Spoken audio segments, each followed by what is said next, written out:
Salam sejahtera tuan-tuan dan puan-puan. Baik, ini adalah 10 cara Mahathir dan pembangkang. Mungkin ini 10 cara yang mereka akan gunakan untuk coba jatuhkan Anwar. Ini yang rakyat perlu tahu ya. Oke. Ada 10 cara yang mungkin mereka akan gunakan untuk menjatuhkan PMX. Oke, cara yang pertama adalah mencipta naratif yang mana kerajaan dikuasai oleh DAP. Ini cara yang pertama. Ini adalah strategi paling kerap digunakan untuk menakut-nakutkan rakyat, terutama orang Melayu Islam, bahwa kerajaan Anwar ini sebenarnya boneka kepada DAP. Ya, sedangkan secara reality DAP hanya salah satu komponen dalam kerajaan campuran dengan 40 kerusi berbanding lebih 140 jumlah keseluruhannya. Mahathir dan pembangkang tahu bila sentimen perkauman dimainkan, emosi orang Melayu boleh dijadikan alat politik. Jika kita ulang pembohongan cukup lama, ia akan dipercayai sebagai kebenaran. Mungkin itulah taktik mereka, tuan-tuan dan puan-puan. Dan kita beralih kepada cara yang nomor 2. Guna institusi agama untuk cipta tekanan moral. Mungkin ini cara yang kedua yang mungkin mereka gunakan. Mereka tahu orang Melayu Islam amat sensitif tentang agama. Jadi, itu sebab mereka mungkin mula menggunakan tokoh-tokoh agamawan, NGO Islam, dan institusi-institusi tertentu untuk menggambarkan Anwar sebagai seorang yang liberal, tidak tegas dalam isu agama, atau membiarkan Islam dihina. Ya. Isu seperti LGBT, isu kalimat Allah, malah pemakaian di konser, semuanya dijadikan peluru politik untuk melabelkan kerajaan ini anti-Islam. Lucu juga, tak? Ini taktik yang bahaya. Ya, memang boleh memecah belahkan umat Islam dengan naratif yang palsu, sedangkan Anwar sendiri sering menegaskan peranan Islam sebagai asas negara. Itu mungkin cara kedua untuk menjatuhkan PMX. Dan kita beralih kepada cara ketiga, melancarkan langkah payung besar. Ini yang baru-baru berlaku ya. Kita lihat sekarang, ini gerakan teknikal yang sangat strategik ya, menyatukan parti-parti Melayu, Parti Bersatu, PAS, Proklamasi Melayu di bawah satu payung besar. Oke. Tun Mahathir walaupun tidak ada kerusi, dia coba menjadi kingmaker ya.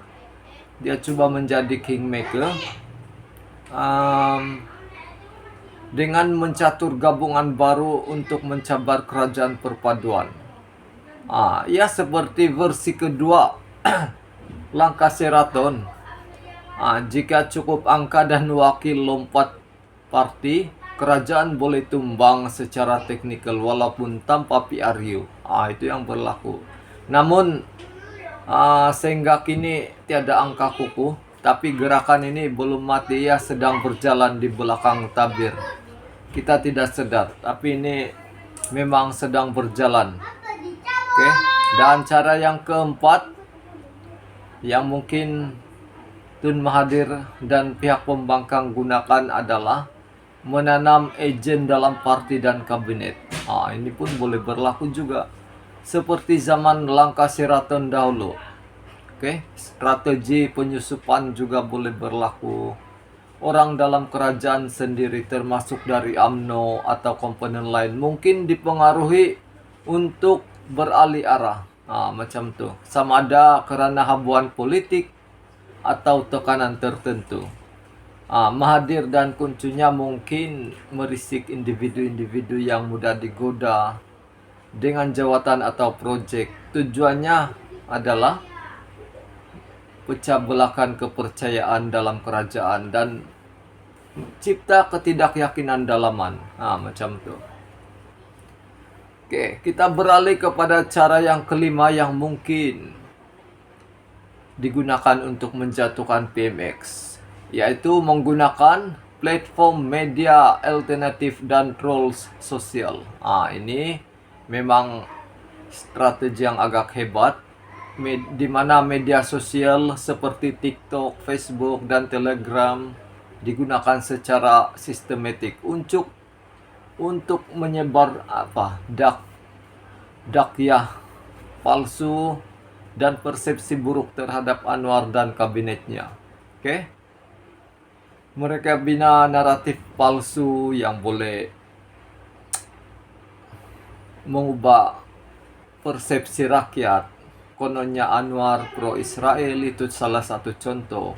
Menteri tak buat kerja, ekonomi makin teruk, walaupun fakta sebaliknya, macam tu. Walaupun ekonomi kita sebenarnya sedang membangun. Oke.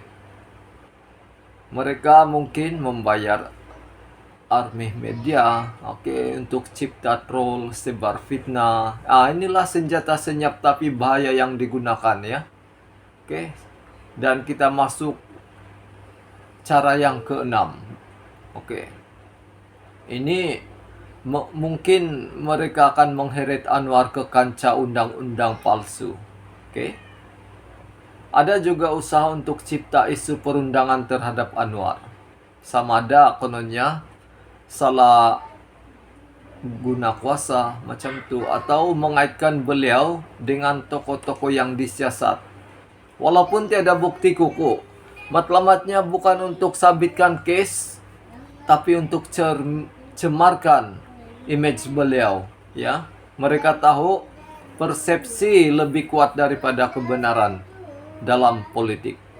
Ini yang kita mesti tahu. Oke. Pihak lawan, pihak musuh politik, mereka tahu persepsi itu lebih kuat daripada kebenaran. Jadi kita sebagai rakyat, kita perlu kuat dan matang untuk menilai mana yang betul, mana yang tidak. Oke. Kita masuk ke dalam cara yang ketujuh. Oke. Menggunakan ekonomi sebagai senjata politik. Ini memang biasa digunakan, ya. Apabila harga barang naik dan nilai ringgit turun sedikit, pembangkang dengan cepat akan salahkan Anwar. Padahal sebagian besar masalah ini adalah warisan pentadbiran lama atau faktor global, seperti perang inflasi luar negara dan perubahan pasaran. Oke, itu yang berlaku. Tapi mereka pandai main persepsi. Perdana Menteri gagal kawal ekonomi. Itu yang mungkin mereka akan cakap. Walaupun pelaburan asing meningkat, defisit berkurang, dan banyak reformasi fiskal sedang berjalan, ya. Oke, yang ke-8, menunggang institusi raja-raja. Ada usaha halus oleh sesetengah pihak untuk menunggang institusi istana. Kononnya kerajaan perpaduan ini ditubuhkan secara paksa atau Perdana Menteri tidak layak secara moral.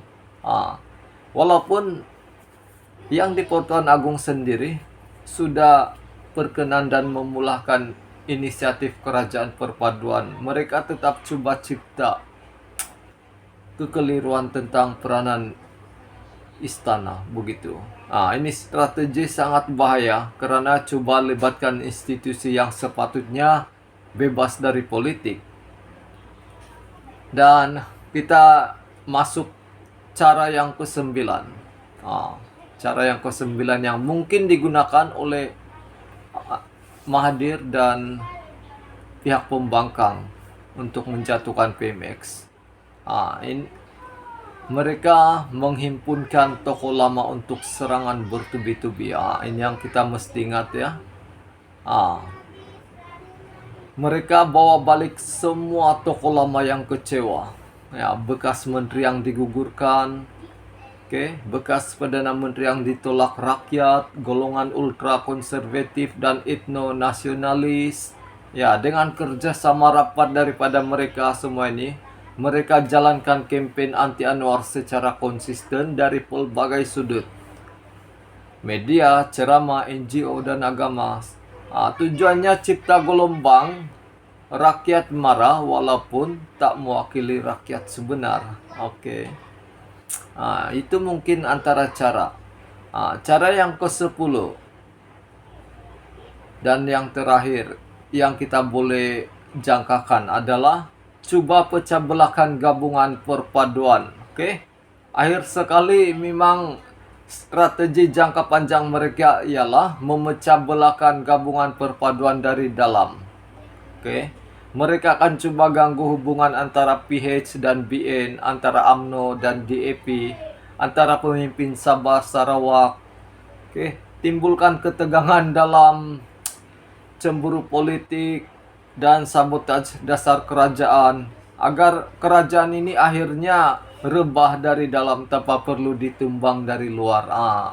Itu dia 10 cara yang mungkin digunakan oleh Mahathir dan pembangkang untuk menjatuhkan PMX atau Kerajaan Perpaduan.